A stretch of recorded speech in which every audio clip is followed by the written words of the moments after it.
You're listening to and such a short amount of time to do it in. We were really... a Mamma Mia podcast. Hi, I'm Mia Friedman and welcome to No Filter. Samantha Bloom and her husband Cameron have 3 children together, Ruben, Noah and Oliver. In 2013, whilst holidaying in Thailand, Sam fell off a balcony, 6 metres to the concrete below.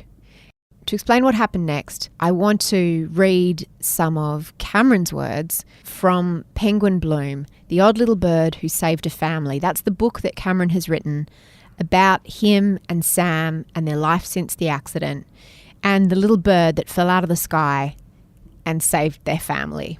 While slurping contentedly on our fresh papaya juice, we looked across the courtyard and spotted a spiral stairway leading to a rooftop viewing deck. We were delighted to find that this elevated vantage, just over 2 stories high, offered uninterrupted views in every direction. Sam and the boys surveyed the endless stretch of sand for any promising surf breaks, a rarity in the Gulf. Turning away from the beach, I realised we were far more isolated than I had initially thought, surrounded by coconut and pineapple plantations, as well as several drowsy-looking water buffalo. By now it was almost 11 o'clock in the morning, and everything felt hot and still. Other than a proudly dishevelled rooster flying up to a perch in the branches of a colossal rubber tree nearby, almost nothing was moving. I spotted a Buddhist temple glinting and shimmering in the distance, so I took a few photos and made a mental note of where we should ride our bicycles after lunch, or perhaps later in the day when things had cooled down. And then time stopped. I heard a horrendous crash of broken bells, a violent ringing of metal striking stone. Sam had leant against the safety fence, parallel rows of steel poles bolted to concrete pillars via sturdy-looking timber posts that, unknown to us, were riddled with dry rot. The barrier collapsed beneath her, and it was the spinning poles sparking against the hard blue cement tiles 6 metres below that jarred my ears and spun me around by my head. Startled by the fence giving way, Sam was pulled off balance. She stood poised on the edge for a seemingly infinite sliver of time, leaning back over the void at an impossible angle, her slim arms waving wildly, fingers extended as if to purchase in the air and take flight. And then she was gone. She didn't scream. I never heard her hit the ground. My ears were roaring with dreadful silence. My mind went blank, all thoughts but one instantly erased in a blinding flash of fear and horror. I dropped my juice and ran to the edge. Looking down was more terrible than I could have imagined. Sam lay twisted on the tiles 20 feet below. She was utterly still. Time and space seemed to fold into itself. Suddenly I was kneeling by Sam's side. She was unconscious but alive. Barely. The violent impact had thrown off her red thongs and her sunglasses had also vanished. Her eyelids were not quite closed and I could just glimpse the lower whites of her eyes. This was unnerving enough, but then I saw the hideous bony bulge in the middle of her back, an angry, misshapen lump the size of my fist pushing through her t-shirt, and I feared the worst. Sam had bitten through her tongue, her clenched teeth were stained red, and each ragged, gasping breath was a weak and bubbling spectral wheeze. I tried opening her mouth to clear her airway, but her jaw was locked shut. I ripped off my shirt and crumpled it into a small pillow. Then I tried to tilt her face gently to the side and into the recovery position. But as soon as my cupped hands cradled her head, they immediately felt warm and wet.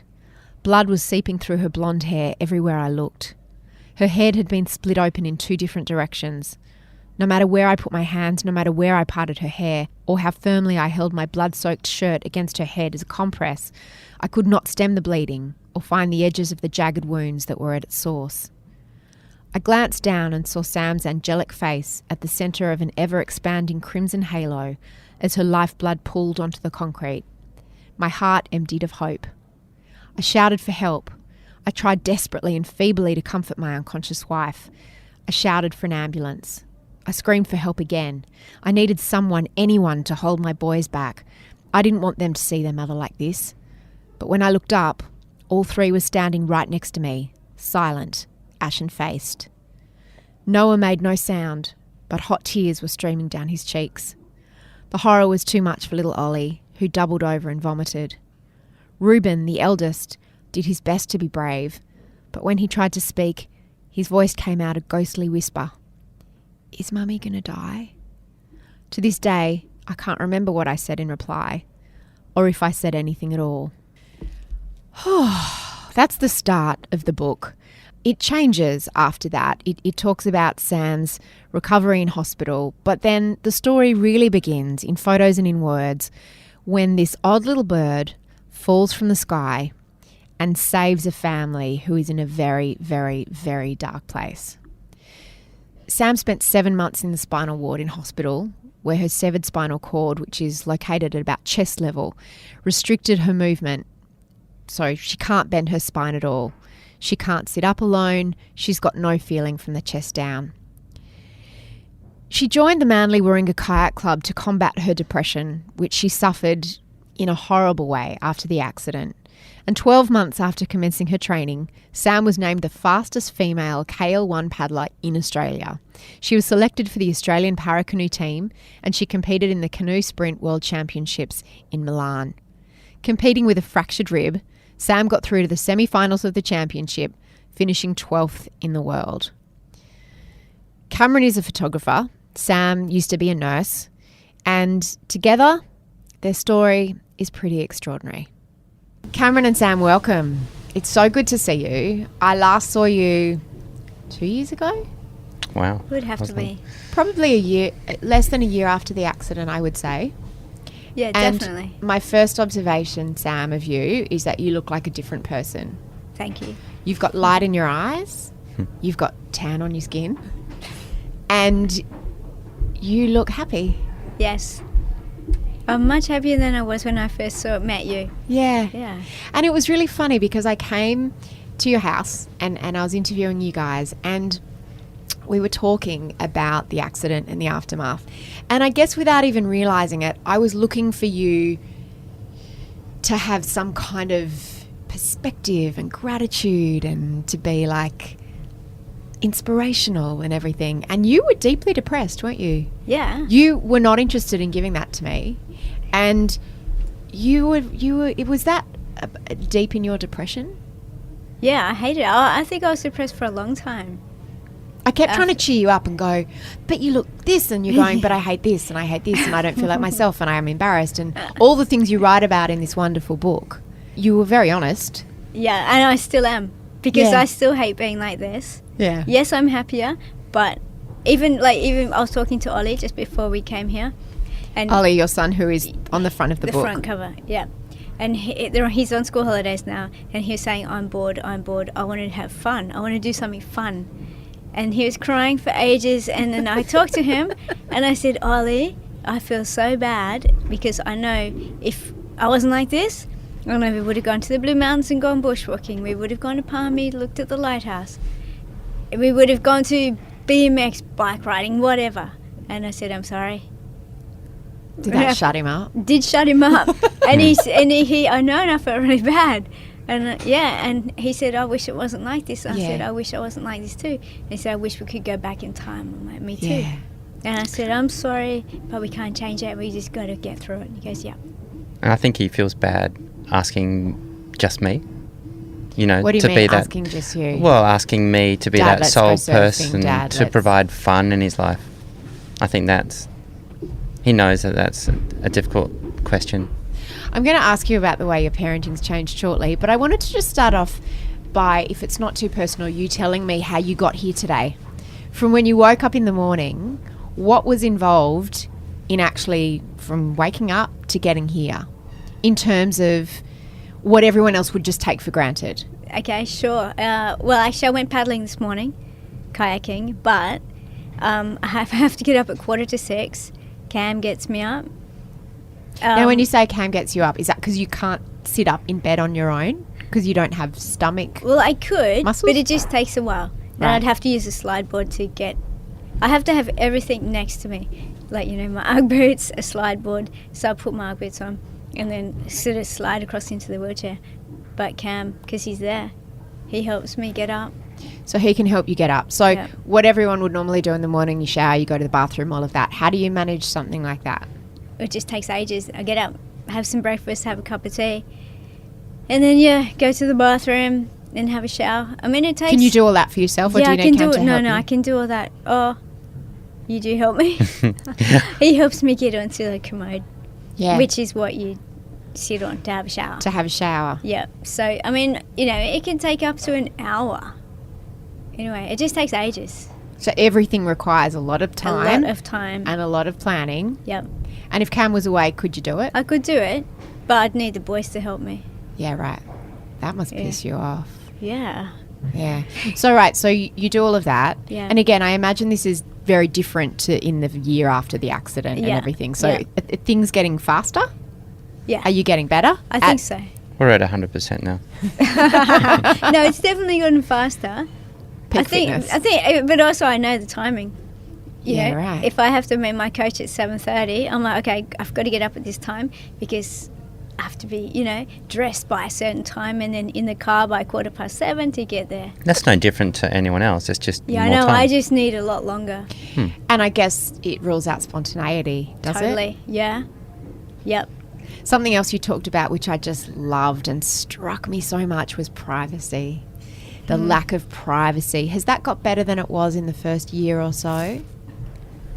In terms of people coming to the house, yeah. Probably. But even just your own privacy. I mean, going to the toilet or having a shower, that's a time, particularly for a mum with 3 kids, sometimes you just need time on your own. Yeah, I must say I'm much more private than I used to be before the accident.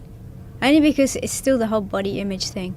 Yeah, tell me about that. I hate it because my stomach, because I have no stomach muscles, so you look like you're pregnant. Yeah, right. Ollie always calls my stomach Trevor. He goes, oh, you're pregnant. And he goes, how's Trevor? I'm like, buzz off, Ollie. Yeah, it is. It's all body image. And because I scored a massive pressure sore from Thailand. So I have a big crater, like in my lower back, which I think looks disgusting. And so, yeah, I don't want them to see me like that. The book, Penguin Bloom, The Odd Little Bird Who Saved a Family, is just such an extraordinary gift that you've given. Well, I think you've given it to your kids. You've, in a way, given it to each other and given everyone in terms of just the most fabulous, wonderful story and a brilliant, brilliant story to read with kids because the photos are phenomenal. Cam, you're incredible. And the words are just sublime, absolutely sublime. And there are really 3 characters in it to me. There's your family, there's Penguin, and then Sam, there's you. And you don't have a voice in this book until right at the end, where there's a letter from you that basically is all the things that you want someone to know if they find themselves in your situation or know someone who is in your situation. All the things you wish you'd known at the start, I guess. Probably. And the wisdom that you've accumulated. Tell me how the book came about. I mean, not obviously, but it's almost like you couldn't make this stuff up. It's almost fiction. The juxtaposition of the broken bird. There's so many elements Sam's that accident, came together. The falls. How far from the time of the accident, and I'm actually not going to ask you about the accident because I've listened to all the press that you've done and I've found it a little bit jarring when people ask you to go through in detail the accident. I know you don't remember it, Sam, but obviously you do, Cam, and it must be one of the most traumatic things in your life. So I'm not going to ask you to relive it. Suffice to say, you got to the other side. Sam, you came home after 6 months in hospital in Australia? Yeah, in Or Australia, longer? 6 months in Australia. Yeah. And then how long afterwards did Penguin come into your life? About 3 months. Right. 2 or 3 months. So still in that kind of, when I came and met with you, which was about a year after the accident, Penguin was there. So he'd come into your life during that, must have been that twilight zone between everyone being thrilled that you weren't going to die and that you'd lived and that you were home, but then the dawning realisation that your life would never be the same. Yep. And then Penguin fell from the sky. She came at a perfect time. She really did. Tell me about the day that you found her. Well, we just went to my mum's. She lives at Bugola Beach. And it was just me and the boys. Actually, and my sister and my nephews. And we're having lunch. And then, because I wasn't driving at the time, and Mum was going to drive us home, so she lives next to a car park. And so we went into the car park and Noah found her. It was a really windy day. And she'd blown out of the pine tree. How old was she? Do you know? We think about maybe 4 weeks, 3 weeks. Yeah. And what did she look like? Just a broken little cute. bird. Yeah. It's Fluffy. A little fluff ball. Yeah. Fragile. Very fragile. And she had really big feet. Yeah, and a big She head. was so cute. And did you know what to do? You just instinctively... Yeah, we just picked her up and took her home and made a little bed for her in a basket. And We knew that we had to, get cracking because I guess, most mothers would be feeding their young, regularly. So, it didn't take long before we quickly researched, and I rang my friend Gibbo, who's a vet up in the Blue Mountains, and he said, Cam, you're really going to need to... you spend a lot of time looking after this bird if you're going to commit to it, because it's going to be every 2 hours. And I said, yep, why not? Let's do it. Every 2 hours. Every 2 hours of feeding it. And she slept during the night, which was great, but we were making this mixture up for her, and I had to go and buy the special omnivore mix. And it was fun. Did you ever think, we've got actually quite a lot on our plate at the moment? I think we're a bit like that, though. We like, I don't know, throwing things into the mix and... So it was a distraction in a way. it was was. And a distraction. focus. Yeah. Yeah. Did you appreciate you don't strike me as someone who likes the attention and the No. focus being on you. So did you appreciate the shift of focus? Absolutely. Yeah, I loved it. And everybody, yeah. But it was never a conscious decision to go, No. Let's find something for you. let's Just keep Penguin find an because it will be injured good for Sam. animal. Yeah, no. I think it was just one of those things where you go, yeah, let's do this as a challenge. And But we did. We found her and we just thought, awesome, let's look after her. And without projecting too much onto you, was there something in you that was like, you felt so helpless and everyone had to help you do so much, you could help someone else and you could keep this thing live? Yeah. Yeah. And helping something else makes you feel heaps better. Yeah. Yeah. Yeah. And so you had a family project that wasn't you, Yes. which must have been awesome. It was. And then she didn't die and she grew stronger. Yeah. And she became this kind of weird hybrid, didn't she, of a sort of a bird crossed with a family dog. it's exactly how she was, a hybrid. It's a really good way of putting it. Tell me about some of the things that she did that you talk about and photograph in the book. There's so many different things in that. She began to sing at a young age, and I remember listening to her it was not a whistle, it was more like a it's almost screech, not screeching. I don't know how to. It was just this.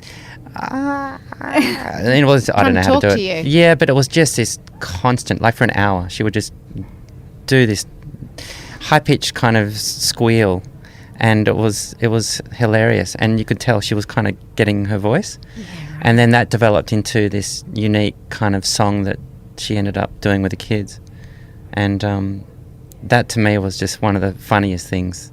Listening to her sing. Did she have different noises depending on who in the family she was communicating with? Yeah, I think so. More for me, it was more the time. So if you arrived home, she would do a certain call. If she flew home and she came running in through the front door, then she'd make another certain noise, meaning To say, hi, I'm home. I'm home, Yeah. I'm hungry, or Yeah. whatever, Yeah. And in the morning. Yeah. When she was sleeping outside at 6 o'clock, Yeah. she'd do a specific call at the back door, meaning I want to come in. Like a bark. Kind of. Yeah. Let me in. And we'd have to get up out of bed at 6 and Yeah. open the door. You photographed things in the book that I never have seen birds do, like a bird lying down on its back. Yeah, she often would do that. She'd come into bed and then just you could roll her over and hold her feet and she'd lie there. And she'd kind of mostly jump up on bed in the morning and roll onto her side. Yeah. Which is just so unlike any... I mean, you sort of see birds flying and you see them walking, but you don't actually see them lying. I think magpies do it in the Do they? in the wild a bit, yeah. I mean, from what I've seen now online and other... And she does, there's a fabulous photo where you talk about how unsubtle she is, where she's... one of your boys is brushing his teeth and she's got her head inside his mouth having a good look at what's going on with the toothbrush. And picking. Yeah, right. Food. Yeah. And of course, the cover of the book is Ollie with Penguin lying on his chest and Ollie's kissing her on the back of the head. She obviously didn't mind being touched.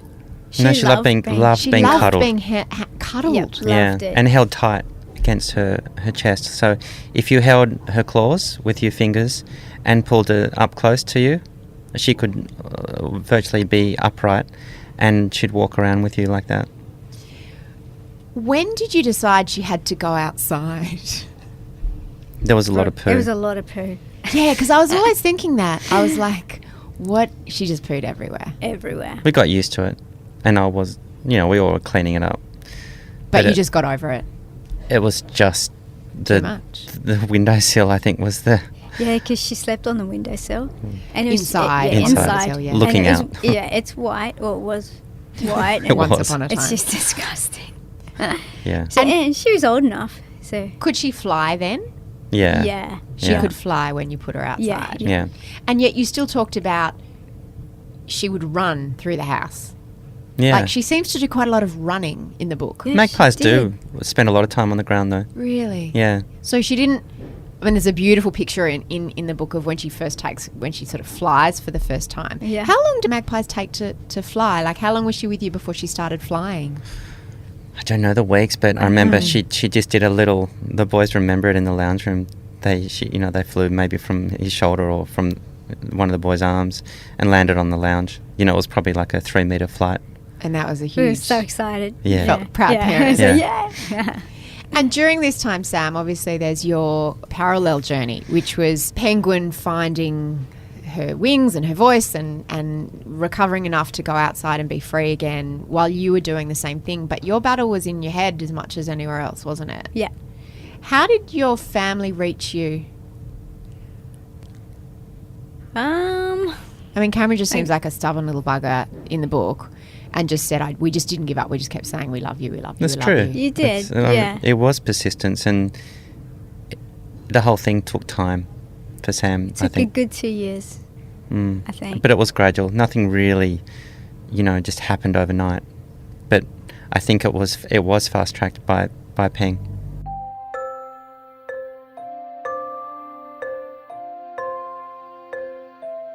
Did you feel, Sam, that there was pressure to be grateful that you were alive?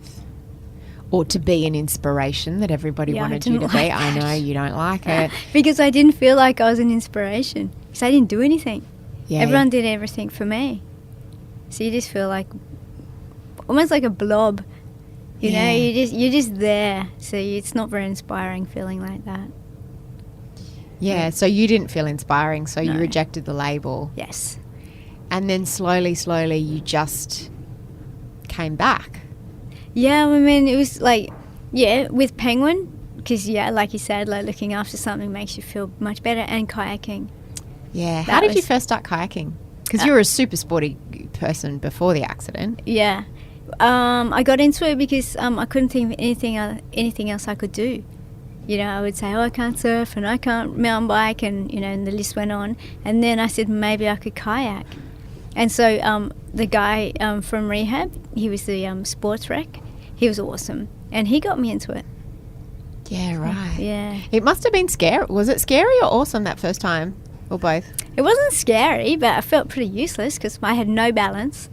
And I had 2 people, one at the front, one at the back, like holding the kayak so I didn't tip in. But no, it was awesome. And then just being free on the... and not being in a wheelchair. Yeah, Yeah. being out of the chair, being free. Yeah, and being on the water and being near the bush. That's what I liked. Is it that sense of movement, unencumbered movement, I imagine? Yeah, and I could just paddle off on my own and not have to talk to someone and, have someone next to me. Yeah, that thing So of I not loved being it. alone, Yeah, I really it was could... freedom. Yeah. And, of course, you being you weren't just content to just paddle around. You had to become a world champion, Which I'm not. But practically.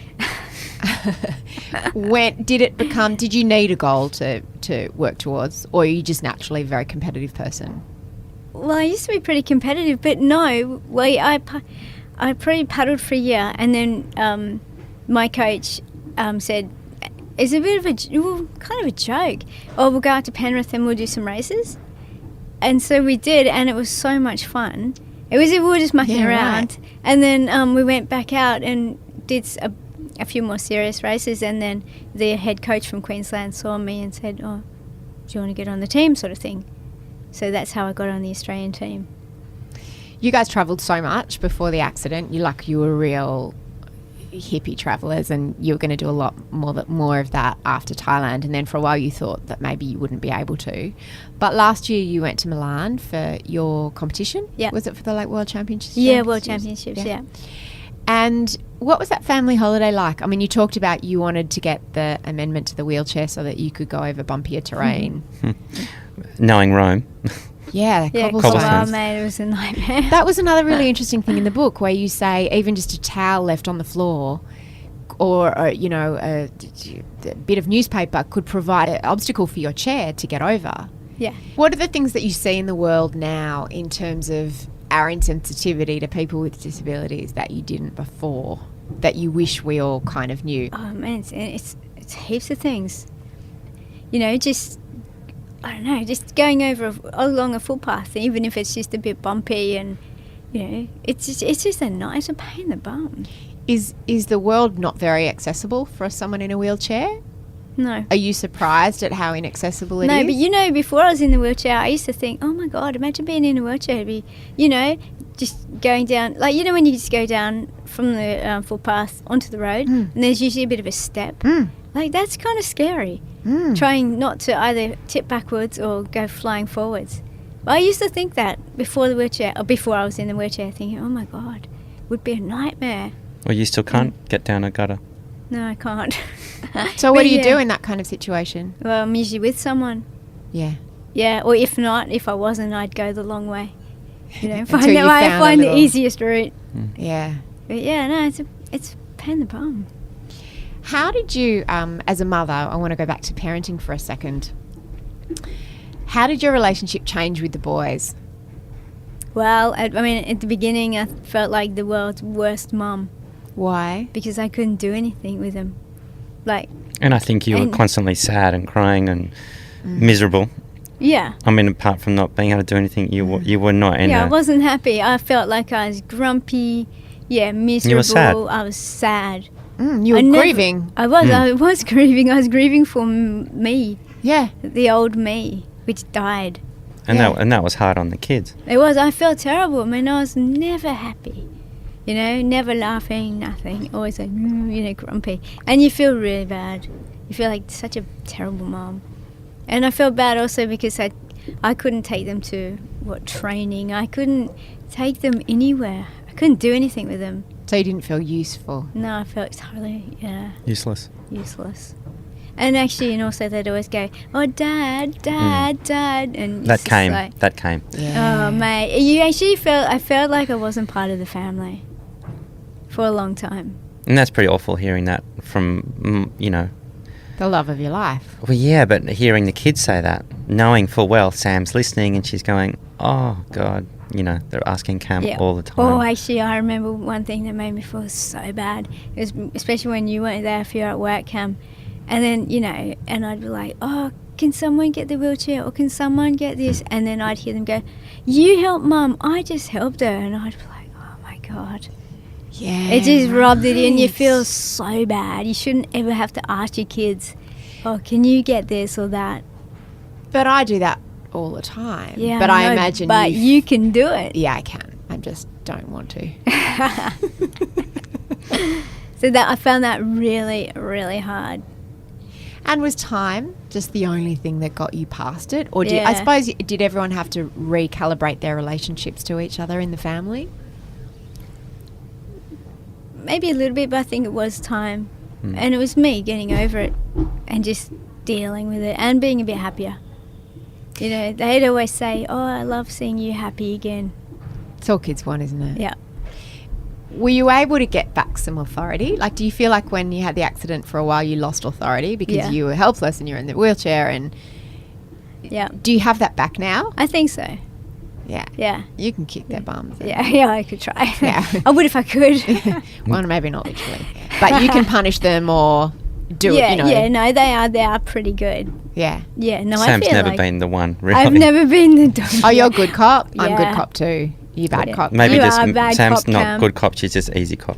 I'm easy cop yeah. too. I'm like, oh, okay, you can keep playing a computer game or whatever. That's why they love you more. Yeah. That's my approach. Cam, the boys, coming up from Thailand or even in Thailand, you've got your whole family in crisis. Sam's in the hospital and then recovering from. You've got 3 terrified, devastated, freaked out little boys. You, I imagine, are completely freaked out. I know there's no easy answer to this, but how did you hold everyone up? What was the process? And did you get to a point where you just lost it? No, I never did.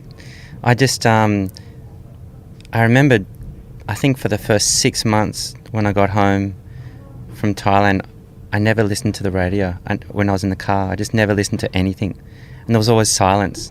I didn't want to listen to anything. And there were so many things going on in my head that I had to think of or do, or there was always something that I needed to look up for Sam, or, find a new catheter valve, or should our mattress be, well, Sam was still in hospital. So I had a lot of research to do.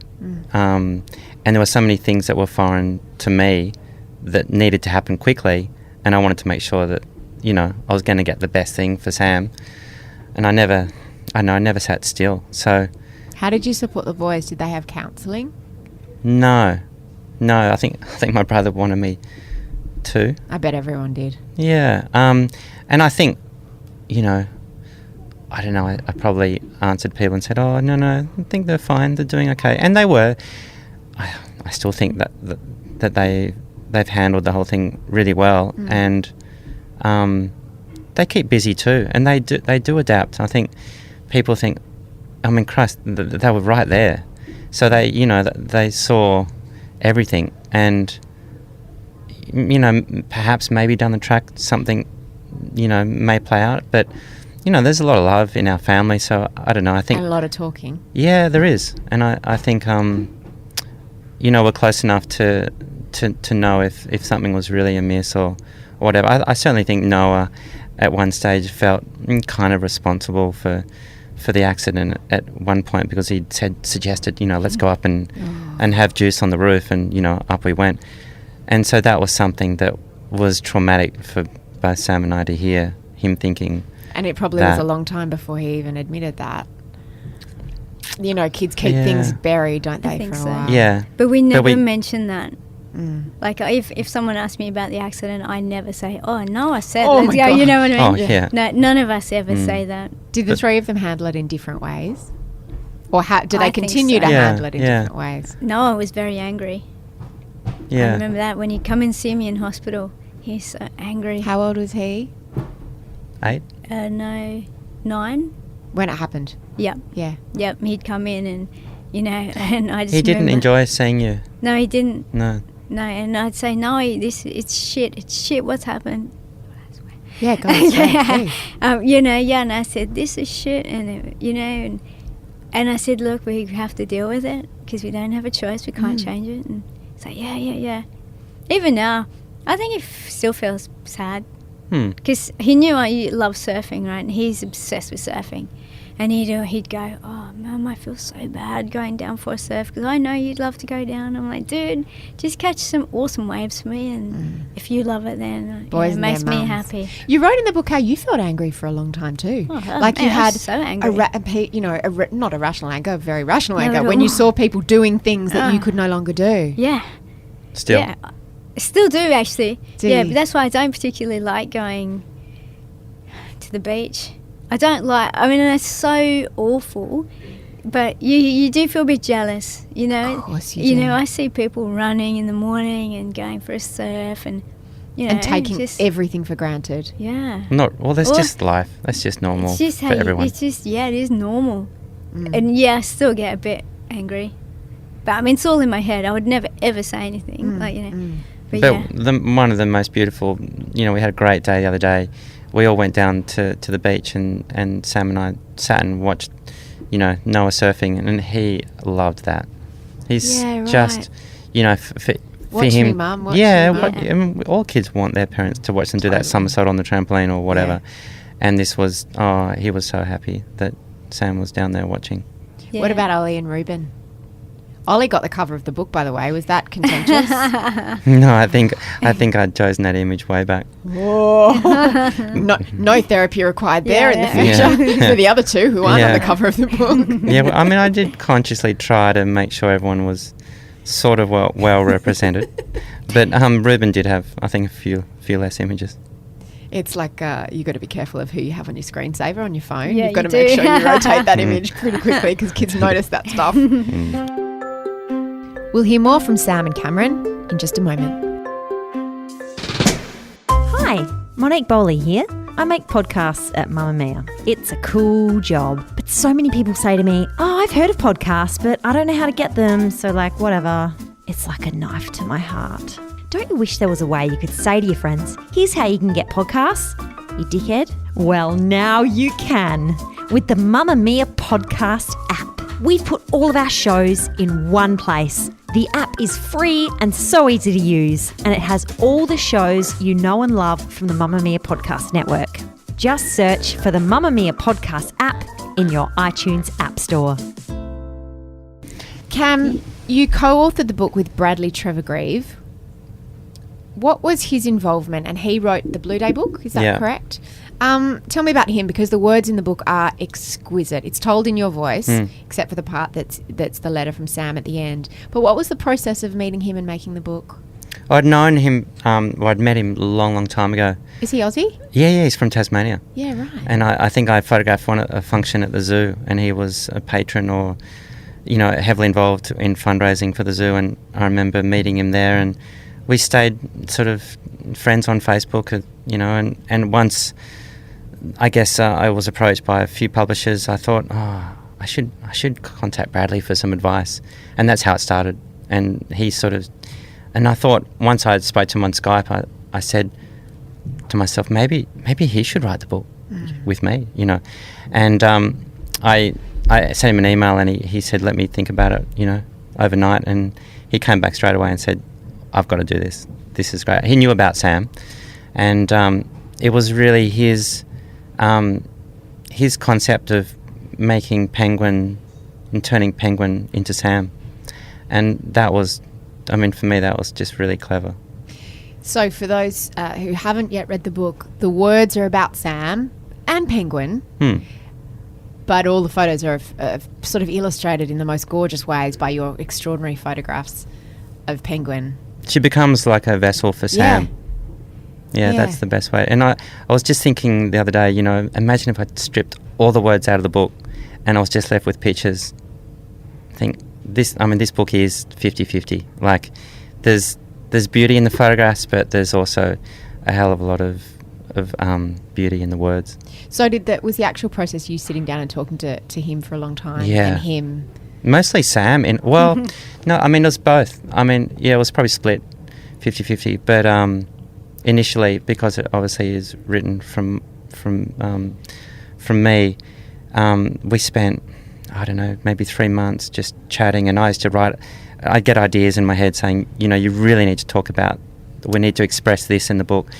Sam used to be this, and this, and it was a learning, experience for him too. He had no idea about, some of the difficulties we faced, and never imagined some things Sam was going through. It was incredibly instructive. Things like the pain and the discomfort. Yeah. The fact that you can't feel comfortable. Most people just imagine that you're just numb. Yeah.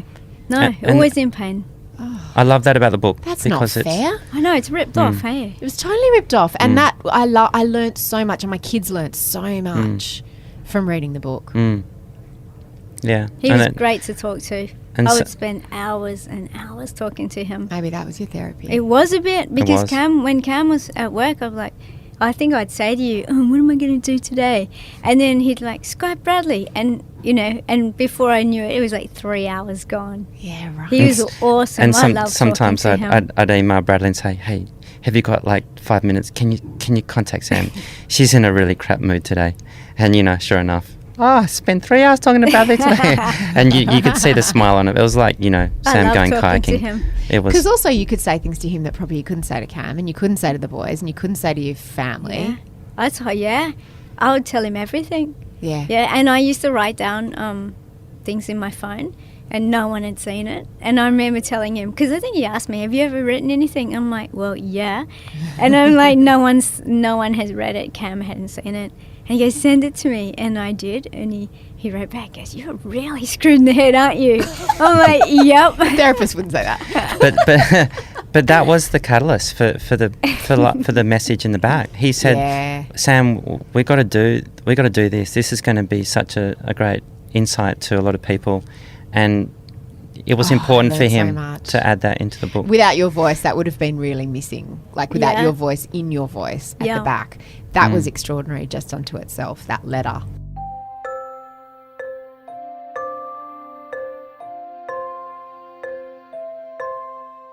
Cam, you know, what comes through so much in the book is just your unwavering love for Sam and your complete patience, your extraordinary patience, just waiting for her to catch up with the fact that you love her, the family loves her, you're all there, that hasn't changed.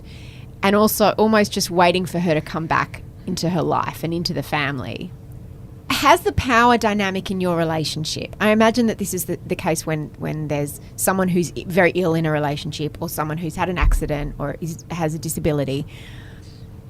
Can you have the shits with her now? Like, for a long time, did you have to just be like... Do you know what I'm trying to say? I'm not asking your question very well. No. But, like, can you have fights now and just go, Sam, stop being a bitch or not No. that you'd call her a bitch, but Yeah, you know well, what no. I mean? Like... Well, probably the only thing that drives me nuts is, oh, Cam, do you think I look good in this scarf?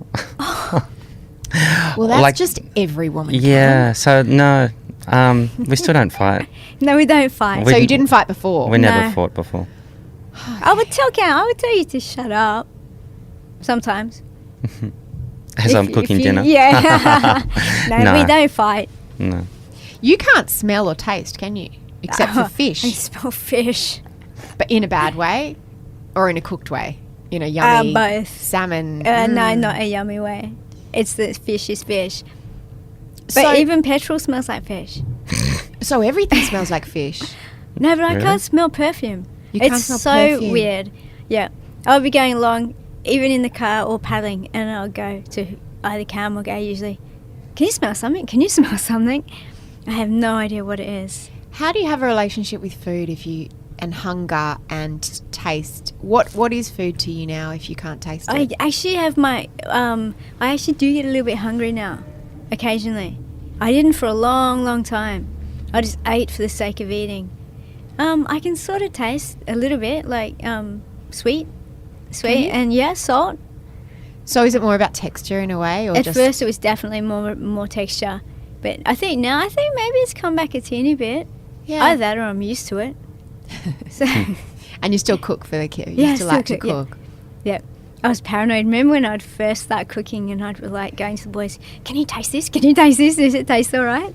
Now it's just like, yeah, whatever. Where's Penguin now? And when did Penguin leave? She left the day before we went to Italy. So that was Well, like the day last... before you went to Italy. Yeah, Sam left for Yeah, Italy. I left a few weeks earlier. Yeah, and we had a call that she was down at our friend's house and they were having a big party and she was up till like 9 o'clock and she was sitting on everyone's shoulders. And so Ruben and I went down to their house and they said, oh, she just took off just before you got here. So then I think we got back from Italy and a friend of ours said that, you know, she was down at the shop. She was hanging out down at the laundromat and keeping everyone sort of company down there. And so I drove down and she was there and she flew to me and I brought her home and then... In the car? Yeah, in the car. She used to sit on the steering wheel. Sit on the steering wheel. It's pretty funny going around the corners. She would have to like run sideways like a crab. And then, then she stayed with us for a couple more days and then took off again back down to the sort of same spot. So we used to get updates from the florist and the laundromat saying, oh, you know, Penguin's here again. And I'd often go down there and see if she was there. Oh, you just missed her. She just flew Because away. she was domesticated and she obviously associated people with cuddles and And she sang food. differently. Yeah. okay. Yeah. And I think at the time she had a couple of missing tail feathers, so people knew it was her. But now has she kind of blended back into the magpie population? I guess think I so. wouldn't know what she looked like. No. And she doesn't come back to visit. No. She hasn't. Still waiting. Yeah. I'd love her to come back. Yeah. But you've also said that she left at the right time as well. Oh, absolutely. Yeah. Yeah, because I was busy. Like, I got back from Italy and you know, and we're still training. So, Yeah. I was busy, which was good. What an extraordinary gift she gave you. Was she with you for a year? 2. 2 years. 2 years. Yeah. And I think it's great that she has gone wild. Well, not that she wasn't, but, you know, like you said... Well, she in the wasn't. She was in No, a she car wasn't. and in your bed. That's not very wild. But in the beginning, like you said, she was hybrid. And for her to not finish her life being stuck, you know, with the blooms, and yet be free and, you know, make her own family is a pretty awesome ending. I mean, it's a metaphor for so many things, but also for your kids growing up, isn't it? It's like, Yeah. you know, if they live at home with you forever, you haven't done a very good job. Yeah. So, Sam's going red. I wonder where I'd quite like my kids to live with me forever, just quietly, but that's just me. Where to next? Adventures? Oh, there's going to be World lots of... domination, Olympic medals. Come on, Sam. No, I didn't make the team. Well, that's not very good. I know. Tell me about it. I was spewing. Look at you. I know. You're just like, okay, you're 12th in the world, aren't you? 12th fastest, best, most qualified Possibly. kayaker in the world. It's still Yeah, it's just a shame possibly. that Australian team only takes one One. Yeah, athlete. one. That's Yeah, insane. I know, because And- I just went down to Adelaide and Perth, I don't know, 4 weeks ago, 4 weeks ago, to race. And, yep, someone beat me. And they say, we only take the winner. I'm like, fair enough. That's hopeless. So, yeah, I was spewing. What if the winner gets sick? That's what I said. What if the winner gets Zika? I know. Bad luck. It's the most brilliant book. I highly recommend it. I'm just so thrilled to see you guys and to see you so happy. But just the change I can see in you in the last year or so is pretty extraordinary. So Yeah. No, I feel heaps better. I'm so happy for you. And I'm so Thank happy you. for you both. The book is a triumph. Thanks both for coming in. Thank Lots of you. love. Thanks, Bye. Mel. Thanks. Thanks for listening to the No Filter podcast series. Subscribe in iTunes for more episodes so you don't miss any. And you can find out more about this podcast and others on the Mamma Mia Podcast Network's Facebook page or on my Facebook page, Mia Friedman. You can contact the show via Twitter at Mamma Mia Podcasts or by emailing podcast@mammamia.com.au. This podcast was produced by Elissa Ratliff and hosted by me, Mia Friedman. Catch you next time.